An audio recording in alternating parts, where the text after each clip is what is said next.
दिग्विजय जाके आ लिया, चौटाला गांव आज गांव के लोगों ने भी उसका साथ दिया है। और मेरी लड़ाई अकेले की नहीं है अमन, ये बात सारों को हमने को समझनी पड़ेगी। पर्चा दुष्यंत पे दर्ज नहीं था, मेरे पे आज तक 13 से लेके आज तक तो मैं इलेक्टेड पॉलिटिक्स में हूं, एक्टिव पॉलिटिक्स में हूं। आपने मेरे को कहीं किसी तरह का लॉ तोड़ते देखा है? ये लड़ाई मेरी क्यों बढ़ा रहे हो? मैं कोई एक इंस्पेक्टर से लड़ने वाला आदमी लगता हूँ क्या आपको? जब मैं पार्लियामेंट के गेट पे ट्रैक्टर ले जाके जॉइंट कमिश्नर ऑफ पुलिस से लड़ लिया, तो क्या मैं इतने छोटे लेवल की लड़ाई लड़ूंगा? ये लड़ाई पुलिस की मिसयूटिलाइजेशन और एक जो षड्यंत्र इसलिए बोल रहा हूं कि यही लोग जीजेयू में इन्वॉल्व थे, इन्हीं लोगों ने रात को 12 बजे पर्चा किया, इन्हीं ने रात को 2 से 3-4 बजे के बीच में सब लोगों को अरेस्ट किया। यही लोग सीआईए वाले वहां घूम रहे थे सिटी पुलिस स्टेशन में, यही हमारे आगे गाड़ी लगाते, यही एसपी के ऑफिस में मिलते। तो क्या ये कॉन्स्पिरेसी नहीं है? क्यों डीजीपी चीफ मिनिस्टर चुप बैठे हैं पिछले 1 हफ्ते से? अगर मक्खी मर जाती है तो नायब सैनी उस पर बयान दे देते हैं, नहीं देते, दांत दिखा देते हैं। मैं भी उनका जिस हाउस में वो इलेक्ट करे गए हैं उसका सदस्य रहा हूं, चाहे वो लोकसभा में गए हो चाहे विधानसभा में रहे हो। आज वो चीफ मिनिस्टर है तो क्यों घबरा रहे हैं? क्यों नहीं आकर एक्शन के लिए आदेश देते? कहीं ना कहीं उनका पर्दे के पीछे रोल है, और उस रोल को हम आने वाले भविष्य में आपके सामने दर्शाएंगे भी कि इस पूरे घटनाक्रम का अगर मास्टरमाइंड कोई था तो इस प्रदेश का मुख्यमंत्री और डीजीपी इन्वॉल्व था, जो एसपी को निरंतर डायरेक्शन दे रहा था। जो रात को 9 बजे वीडियो एसपी के मोबाइल पे व्हाट्सएप से आई है और किस नंबर से आई है, उसका डाटा भी आने वाले भविष्य में हम कोर्ट से मांग करेंगे कि फ्रीज किया जाए और उसको पब्लिक किया जाए। फिर पता चलेगा कि किसकी कहाँ इन्वॉल्वमेंट। भिवानी में भी काले शीशों की गाड़ियां पीछा कर रही हैं। अरे आप भिवानी की बात कर रहे हैं?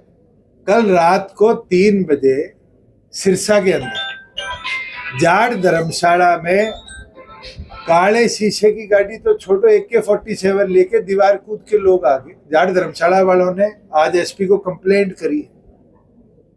ये घटनाक्रम एक जगह का नहीं है, ये सीआईए के भेष में सिस्टम के गुंडे बन के बैठ गए। मेरी लड़ाई किसी एक सिपाही कांस्टेबल एसपी से नहीं है। इस सिस्टम के अंदर जो ये कल्चर बन गया, जिन लोगों के पास अधिकार ही नहीं है सिविल कपड़े पहनने का, वेपन इस तरीके से सिविल कपड़ों के साथ ले जाने का, उस सिस्टम के विरुद्ध। और मैं तो आपके माध्यम से आग्रह करता हूं, मैं इशार भी पत्रकारों को कह के आया, मेरा ट्विटर अकाउंट आपके पास है, अगर कहीं आपको कोई गाड़ी टेम्परेरी नंबर प्लेट या बिना नंबर प्लेट काले शीशों की दिखती है जिसमें सिविल में पुलिस वाले घूम रहे हैं, आप उसकी फोटो मेरे को ट्वीट करो, लोकेशन ट्वीट करो और साथ में 112 कॉल करो। आपको दिखाता हूं 5 दिन में हरियाणा प्रदेश के सारे थाने सुधरने मिलेंगे। मैं तो जनता से आपके भविष्य के लिए है। जो ये सिविल वर्दी में गुंडे घुमा रखे हैं पुलिस के, इनको तो सुधारे मिलकर। मेरे साथ तो जो होना है कोर्ट में लड़कर मैं उस पर फैसला ले लूंगा, मगर इस सिस्टम में जो आज पुलिस ने गुंडाराज बना रखा है, इसके विरुद्ध में तो हम मिलकर लड़े। आपको चाहिए मैं आपको नोटिफिकेशन की कॉपी भेज दूंगा, जो 2024 की पुलिस ड्रेस रूल्स की है। सीआईए एग्जेम्प्टेड ही नहीं है सिविल कपड़ों में। और तो और मोटर व्हीकल एक्ट के तहत तो इस देश में कोई भी व्हीकल टेम्परेरी नंबर 1 महीने से ज्यादा नहीं लगा सकता। और काले शीशे लगाने का ये तो सुप्रीम कोर्ट के आदेश है, किसी को अधिकार नहीं है। पुलिस के ही लोग तीनों कानून तोड़ रहे हैं, क्या उन पे कार्रवाई होनी चाहिए, नहीं होनी चाहिए? विजिलेंस विभाग की कई गाड़ियां हैं जो टेम्परेरी नंबर और फ्लैट क्यू में लगे। मैं तो आपको कह रहा हूं, इनकी डालने लगो फोटो, पता तो चले कि मुख्यमंत्री अंधेर नगरी का चौपट राजा बने कैसे घूम रहा है। खापोर किसानों से भी समर्थन मांगा। मैं तो आपके माध्यम से हरियाणा और प्रत्येक छात्र से लेकर बूढ़े तक सबसे आग्रह करता हूं, ये लड़ाई मेरी नहीं है, छात्रों की लड़ाई है। दुष्यंत और एक इंस्पेक्टर है, दुष्यंत और एक एसपी की लड़ाई मत बनाओ इसको। ये लड़ाई छात्रों के हित से शुरू हुई थी। आपके रणवीर सिंह यूनिवर्सिटी है, बताओ किस पॉलिटिकल पार्टी को यहाँ परमिशन दी गई? सिर्फ एक पॉलिटिकल पार्टी है, उसके साथ जुड़े हुए संघों को यहाँ परमिशन दी जाती है। यही हालात जीजेयू के है, यही हालात एमडीयू के। और कोई और पॉलिटिकल पार्टी अगर कोई प्रोग्राम कर लेती है तो उनके वो लोगों पे पर्चे दर्ज करा दिए जाते हैं। दिग्विजय सिंह ड्रग अब्यूज के विरुद्ध एक प्रोग्राम कुरुक्षेत्र में हुआ, उसके लिए गए, 14 दिन बाद उस पर एफआईआर दर्ज होती है कि आपके वहां 6 कुर्सियां टूटी, 14 दिन बाद। और शायद एसपी कुरुक्षेत्र को ये पता नहीं था कि लिखित में सहमति होगी थी आयोजक कर्ता और यूनिवर्सिटी के बीच में कि हम पैसे देंगे उस कुर्सी के रिपेयर के, उसके बावजूद पर्चा दर्ज किया जाता है। क्या पॉलिटिकल वेंडेटा नहीं है? नायब सैनी आके बता दे पॉलिटिकल वेंडेटा नहीं है। मैं तो एक चीज साफ कर देता हूं, हम आधारचित बात कर रहे हैं।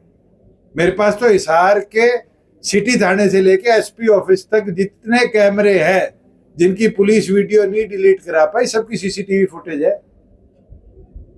और आने वाले दिनों में एसपी को उन सब पे जवाब देना पड़ेगा कि क्या उनकी पुलिस गलती में नहीं थी, क्या उनके लोग हर जगह मौके पे नहीं थे, क्या ये पुलिस की कॉन्स्पिरेसी नहीं थी। आपने एक ट्वीट किया कि एफआईआर की कॉपी नहीं मिल रही है। इतिहास में पहली बार हुआ है, सुप्रीम कोर्ट के आदेश है, young youth lawyer association versus union of India, कि आपको 24 घंटे में एफआईआर दर्ज करने के बाद अपलोड करनी पड़ेगी। 6 दिन तक एफआईआर अपलोड नहीं करेगी। हमने माननीय हिसार के न्यायाधीश के आगे अर्जी लगा के एफआईआर की कॉपी ली। जब न्यायाधीश के आदेश आए उसके बाद देर रात एफआईआर की कॉपी अपलोड हुई। पुलिस बताए कि क्या क्या उस एफआईआर में था जो 7 दिन तक छुपाया हुआ था? उनकी गलतियां ही थी ना। इस पूरे मामले में जो पवन है, एसपी को क्यों ला रहे हो मेरे से? आप एसपी को लाओ ना। मैं एसपी के दरवाजे पे गया हूँ, एसपी से मुलाकात करी, एसपी को बताया है कि उसके कमरे में खड़ा उसका एसआईएस, जिसका नाम भी मैं नहीं जानता था उस समय तक, वो उस गाड़ी में मौके पे था। एसपी ने मेरे को कहा लिखित में दो, हमने लिखित में दे दी। अब तक 7 दिन हो गया, एसपी ने कार्रवाई क्यों नहीं करी? आपको क्यों परेशान किया जा रहा है? कुछ पता है आपको? षड्यंत्र जैसे आप मुख्यमंत्री डीजीपी का कर रहे हैं कुछ? अभी रुक जाओ, ये तो हम कोर्ट से फैसला लेंगे इसके ऊपर, मुझे विश्वास है। कई आपका नंबर ब्लॉक क्यों किया सर? आप तो चलो अब आप जैसे साथियों ने अनब्लॉक भी करा दिया, वो तो उनसे पूछो। कई पूर्व मंत्री और विधायक आपके पक्ष में आए, क्या कहना? मैं सबका धन्यवाद करूंगा, सामाजिक चीज है और ये कोई एक पॉलिटिशियन के ऊपर बात नहीं है। आम नागरिक के साथ अगर इस तरह का अत्याचार हो तो क्या हमें खड़ा नहीं होना चाहिए? अब हिसार के अंदर परसों एक वीडियो देखी मैंने, एक स्कूटी लेके पैदल आदमी जा रहा था, उसकी भी थप्पड़ मार दिए, उसकी भी स्कूटी थाने ले गए और फिर ये नहीं बता रहे कि इस जुर्म में उसकी स्कूटी थाने ले जाएगी। सिस्टम के अंदर जो फ्लॉज है हमें मानने चाहिए, उसको सुधारना चाहिए। और मैं तो धन्यवाद करूंगा, चाहे आदित्य चाय जी का हो, रंजीत आय जी का हो, विज साहब का हो, कुलदीप वट्स का हो, आपके गोकुल सेतिया का हो, मेरे को तो जयंत चौधरी का भी फोन आया है, चंद्रशेखर का भी फोन आया है मेरे पास। जिन जिन साथियों ने साथ दिया है मैं धन्यवाद करूंगा और उम्मीद करूंगा ऐसी लड़ाई कोई मेरी अकेले की नहीं है, इसकी भी होगी, हम सबको साथ होना चाहिए। एक भाजपा के नेता भी वीरेंद्र सिंह जी का धन्यवाद करूं।